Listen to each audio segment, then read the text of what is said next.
आऊज़ु बिल्लाहि मिनश शैतानिर रजीम बिस्मिल्लाहिर रहमानिर रहीम। अस्सलामु अलैकुम डियर स्टूडेंट्स, मैं उम्मीद करता हूँ आप लोग हमेशा की तरह खैर आफियत से होंगे। डियर स्टूडेंट्स, मैं आपको बताता चलूँ, थॉमस वाइट की पोइम्स में से 5 सवालात बनते हैं। कितने? 5। ये 3 और चौथा सवाल है जी, Wyatt as a sonneteer, Wyatt as a poet. ये 5 सवाल बनते हैं, लेकिन इन 5 सवालों को मैंने 2 में कन्वर्ट किया है। एक में इस वीडियो में दिखाऊंगा और एक में अलग वीडियो में दिखाऊंगा। एक सवाल में 3 सवाल शामिल हैं, वाइट एज अ सोनिटर और वाइट एज अ पोइट। ठीक है, इस पर दूसरी वीडियो बनाऊंगा और ये टोटल 5 सवालात हैं और मैं सिर्फ 2 में कन्वर्ट करूंगा। आपने वो 2 सवाल कर लेने हैं। ठीक है, और जो भी सवाल आ जाए आपने इन दोनों में से सेंस को देखकर समझकर वो लिख देने हैं, दोनों में से एक। ठीक है, ताकि आपका पेपर अच्छे तरीके से तैयार हो जाए। सिर्फ 2 सवाल तैयार करेंगे आप, Wyatt as a poet, Wyatt की पोइम्स में से सारे सवाल हल कर लेंगे। तो चलते हैं अपने टॉपिक की तरफ। सबसे पहले मैं आपको बताता चलूँ, लव पोएट्री ऑफ वाइट में हम डिस्कस करेंगे 10 पॉइंट्स। ठीक है, आपने इंट्रोडक्शन ऑफ वाइट लिखना है जी। सबसे पहले मेजर थीम्स इन वाइट की पोइट्री में कौन कौन सा थीम है? Themes of disloyalty, theme of fickle mindedness. Fickle mindedness किसे कहते हैं जी? हवा की तरह बदलने वाला, मौसम की तरह बदलने वाला। ठीक है, लॉसेस ऑफ फेथफुलनेस यानी बेवफाई।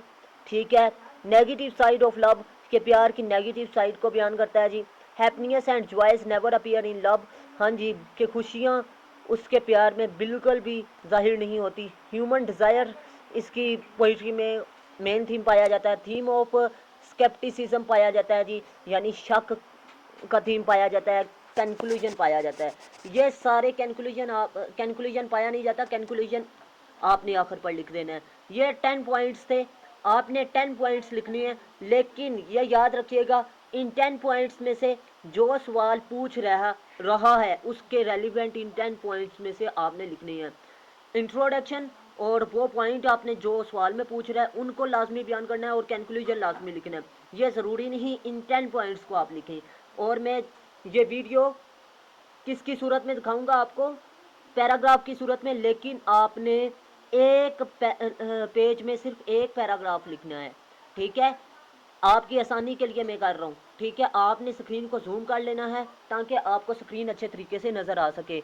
और अगर आपने अभी तक मेरे चैनल को सब्सक्राइब नहीं किया तो लाजमी सब्सक्राइब कीजिएगा और साथ बेल आइकन के बटन पे जाके ऑल पे लाजमी प्रेस कीजिएगा और वीडियो को लाजमी लाइक कीजिएगा। White is one of the greatest poet's of English poetry, कि वाइट इंग्लिश के बड़े शायरों में से एक बड़ा शायर है। ठीक है, he is considered the father of English sonnet, उसे इंग्लिश सोनिट का फादर भी कहा जाता है। His work is mainly devoted to the problem of his human life. His नहीं आपने लगाना, ठीक है, कि उसने अपना काम वक़्फ़ कर दिया इंसानी ज़िंदगी पर, इंसानी ज़िंदगी के मसाइल पर। ठीक है, he wrote 8 poems and the theme of all those poem is love and disloyalty. उसने 8 पोइमें लिखी और सब का थीम डिसलोलिटी और प्यार है। So Samuel Butler stated his point of view skilfully in this line, every man is work is always a target of himself.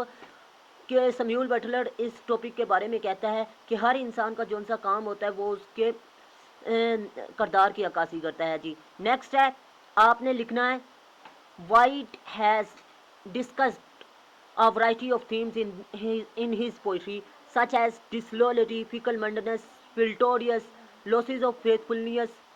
फिल्टोरियस किसे कहते हैं जी? फिल्टोरियस बेटा कहते हैं जी दिखावे की मोहब्बत को, धोखे की मोहब्बत को। नेगेटिव साइड ऑफ लव, ठीक है, happiness, love and joys never appear in love, human desire and theme of scepticism. ये थीम पाए जाते हैं इसकी पॉइंट में, जो कि मैं आपको दिखा रहा हूँ। ये मुख्तलिफ थीम है जी। ठीक है, तो काइंडली आपने वीडियो के लिंक को दोस्तों के साथ लाजमी शेयर करना है ताकि इस वीडियो से आपके दोस्त भी इस्तेफ़ादा हासिल कर सकें। तो मैं उम्मीद करता हूँ आप लोग लाजमी मेरी हदायत पर अमल करेंगे। और अगर आपने अभी तक मेरे चैनल को सब्सक्राइब नहीं किया तो लाजमी सब्सक्राइब कीजिएगा और साथ बेल आइकन के बटन पर जाके ऑल पे लाजमी प्रेस कीजिएगा। और अगर वीडियो अच्छी लगे तो लाजमी लाइक भी कीजिएगा। और इसके अलावा मैं आपको अहम बात बताता चलूँ, मैंने 9th से लेकर MA इंग्लिश तक ऑनलाइन क्लासेस का आगाज़ किया है। अगर कोई स्टूडेंट इंटरेस्टेड हैं तो वो मेरे व्हाट्सअप नंबर और कमेंट सेक्शन पर रब्ता कर सकते हैं। और क्लासेस जूम ऐप और इसके अलावा व्हाट्सअप ग्रुप की सूरत में जारी हैं। आपके एडमिशन से लेकर आपके एग्ज़ाम के आखिरी दिन तक आपको अच्छे तरीके से गाइडलाइन फ्राहम की जाएगी। नेक्स्ट बात करते हैं disloyalty. Disloyalty is the main theme of Wyatt is poetry. ठीक है, कि डिसलोलिटी मेन थीम है जी वाइट की पोइट्री का। For example we can see in his poem madam withouten many words. ठीक है, madam withouten many words में वो कहता है in the poem, in this poem, ठीक है, madam withouten many words the poets says his beloved, if you have any pity for a lover who has always been burning in love, answer me plainly साफ with yes or no। हाँ जी, madam withouten many words में शायर अपनी महबूबा से मुखातिब है और कहता है कि मेरा दिल तुम्हारे प्यार में जल रहा है और तुम्हें चाहिए कि मुझे जवाब दे दे। ठीक है, तुम्हारे जवाब के लिए मेरा दिल जल रहा है। ठीक है, तो तुम्हें चाहिए बगैर नखरे के मुझे हाँ या ना में जवाब दे दो। इफ़ यू से yes I would be please it, अगर तुम कहती हो मैं तुमसे प्यार करती हूँ तो मैं खुश हूँ। If you say no we shall still remain friends as before, अगर तुम कहती हो कि मैं तुमसे मोहब्बत नहीं करती तो फिर हम दोनों आपस में दोस्त हैं। You will be free to have a man of your own choice, और तुम आज़ाद हो और तुम किसी भी और शख्स का इंतखाब कर सकती हो। And I shall be my oven lovers not yours, और मैं भी किसी और को अपना महबूब बना लूँगा, तुम्हें नहीं बनाऊंगा, और उसका तुम्हारे साथ कोई ताल्लुक भी नहीं होगा। नेक्स्ट कहते हैं, तीसरा पैराग्राफ है फिकल मेंटेनेंस। फिकल मेंटेनेंस हवा की तरह या मौसम की तरह बदलने वाले को कहते हैं। Is also another common theme in his poetry, कि आम थीम है, ठीक है, इसकी पोइट्री का। The poet complains against the fickle maintenance of his beloved, शायर शिकायत करता है अपनी महबूबा का, ठीक है, जो कि हवा की तरह बदलती है। ही सेज बिजीली, और वो अपनी नज़म में कहता है बिजीली सीकिंग, वो मसरूफ़ है तलाश करने में, इन कंटिन्यूल चेंजेस, कंटिन्यूल चेंजेस मुसलसल बदल रही है, कि वो मसरूफ़ है नए महबूब तलाश करने में। ठीक है, ये बात कह रहा है। नेक्स्ट पाँचवा पॉइंट डिस्कस करते हैं जी। पाँचवें पॉइंट में क्या कह रहा है? पाँचवें पॉइंट में वो कह रहा है जी, पाँचवा पॉइंट नहीं है बल्कि इन दिस पोइम, इस नज़म में, इज़ इट पॉसिबल में Wyatt narrates the story of disloyalty of his beloved, के अपनी महबूबा की बेवफाई को बयान करता है। In this poem the poet seems to be disillusioned from distressful behaviour of the beloved. इस नज़म में शायर महसूस करता है मायूस कुन और बेईमान, ठीक है, रवैया अपनी महबूबा का, ऑफ हिज बिलव्ड आपने लिखना जी। He says that his beloved is insincere and flirtatious. Flirtatious किसे कहते हैं? फिल्टोरियस बेटा जी कहते हैं जी दिखावे की मोहब्बत को। किसको? दिखावे की मोहब्बत को। वो कहती है कि उसकी महबूबा जो सी है वो इनसेंसर है और दिखावे की मोहब्बत करती है। She change her heart as one as weather, और उसने अपने दिल और हवा को और मौसम, अपने दिल को ऐसे बदला है जैसे हवा बदलती है या मौसम बदलता है। नेक्स्ट वो कह रहा है जी,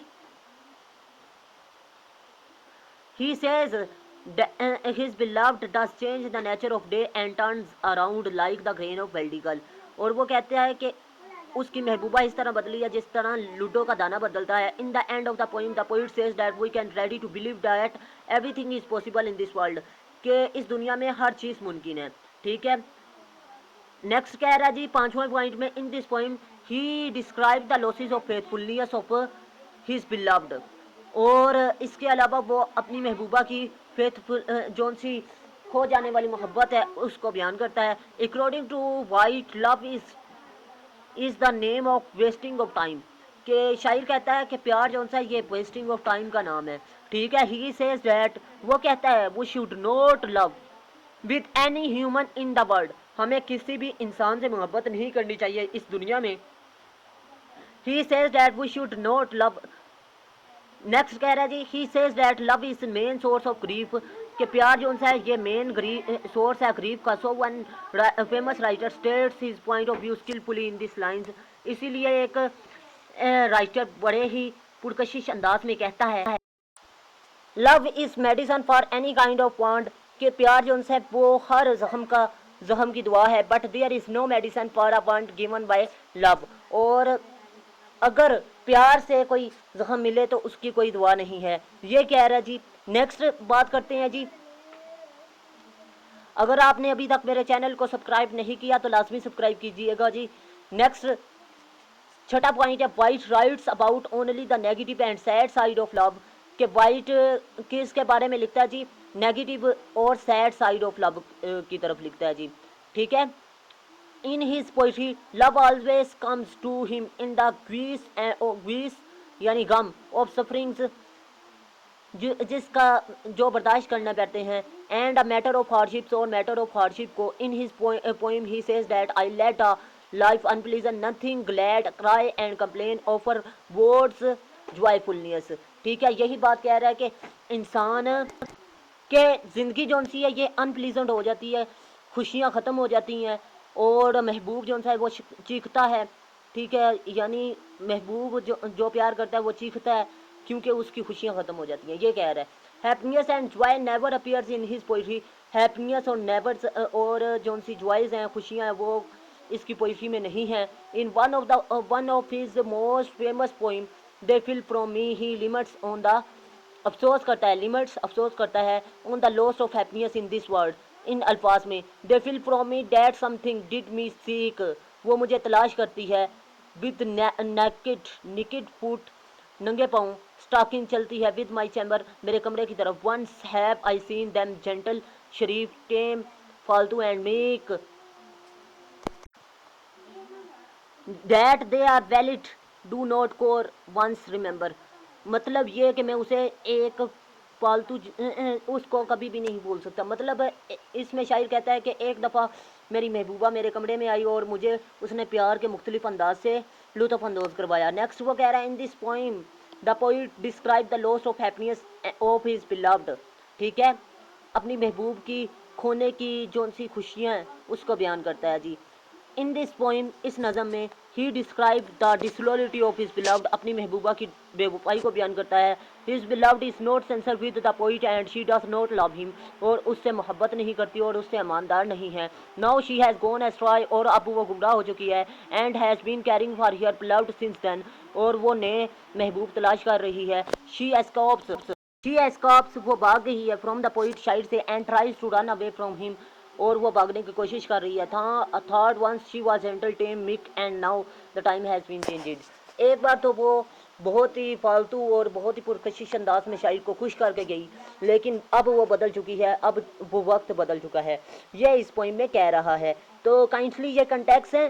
ठीक है, तो आप कंटेक्स्ट भी लिख सकते हैं। ठीक है, तो काइंडली आपने इस पोइम को अच्छे तरीके से तैयार करना है। इस सवाल को, human desire is main theme, ये भी कंटेक्स्ट है जी।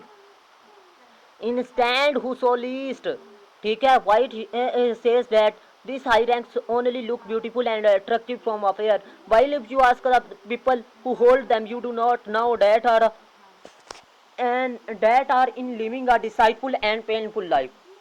मतलब ये कि इस नज़म में वो कह रहा है कि जो उनसे बड़े ओहदे होते हैं वो दूर से तो बहुत अच्छे लगते हैं, लेकिन अगर जो लोग होते पर फाइज होते हैं उनसे पूछा जाए तो वो उनको पता होता है कि वो कितनी धोखेबाज और दर्दनाक ज़िंदगी गुजार रहे हैं। Even the desire to die, और वो मरने की ख्वाहिश भी नहीं कर सकते। Like a normal human being, एक इंसान एक आम इंसान की तरह। Departs from the heart because their death also becomes like a painful torment for them, और उनके लिए जो उनकी मौत होती है वो एक दर्दनाक अजाब की तरह होती है। ये बात कह रहा है जी। तो नेक्स्ट बात करते हैं जी। नेक्स्ट क्या कह रहा है जी, नाइन्थ पॉइंट है। अगर आपने अभी तक मेरे चैनल को सब्सक्राइब नहीं किया तो लाजमी सब्सक्राइब कीजिएगा। Scepticism is an important theme of his poetry, के शक इस पोइम का मेन थीम है जी। Wyatt seems to be skeptic in his attitude towards beloved, कि वो महबूबा के साथ कौन सा रवैया इख्तियार करता है जी, शक वाला। he does not seem to believe in his beloved and always the remain in doubt about her, और हमेशा अपनी और वो अपनी महबूबा पर एतबार महसूस नहीं करता और अपनी महबूबा के बारे में शक में रहता है हमेशा। Wyatt was the design star of Renaissance. Renaissance 16वीं सदी का दौर है जी। उस दौर का बहुत ज़्यादा उसने दर्जनों स्टार हासिल किए, मतलब उसने कामयाबी हासिल की। The people we are selfish, और लोग जो से थे सेल्फिश थे। स्केप्टिक, इनसेंसर, हाइपोक्रेट मुनाफिक थे। फिकल मंडनेस और हवा की तरह बदलने वाले थे। Thus this themes haunted his mind thinks most. और इसी तरह ये थीम्स जो से हैं ये इशारा करते हैं उन अजहान की तरफ, उन जहनों की तरफ, उन लोगों की तरफ। His poetry is reflection of the प्रीविलिंग। प्रीविलिंग किसे कहते हैं जी? प्रीविलिंग कहते हैं कब्जा करना। सोशल मूड्स, माशरे के मूड्स पर एंड टेम्परमेंट्स और अनासर पर। तो मैं उम्मीद करता हूँ आपको वीडियो अच्छी लगी। अगर वीडियो अच्छी लगी तो लाजमी लाइक कीजिएगा और मुझे दुआओं में याद रखिएगा। मिलते हैं इस तरह की नेक्स्ट इन्फॉर्मेटिव वीडियो में। अपना खास ख्याल रखिएगा, अपने से ज़्यादा दूसरों का। अल्लाह हाफिज़। पाकिस्तान जिंदाबाद, पाकिस्तान पाइंदाबाद।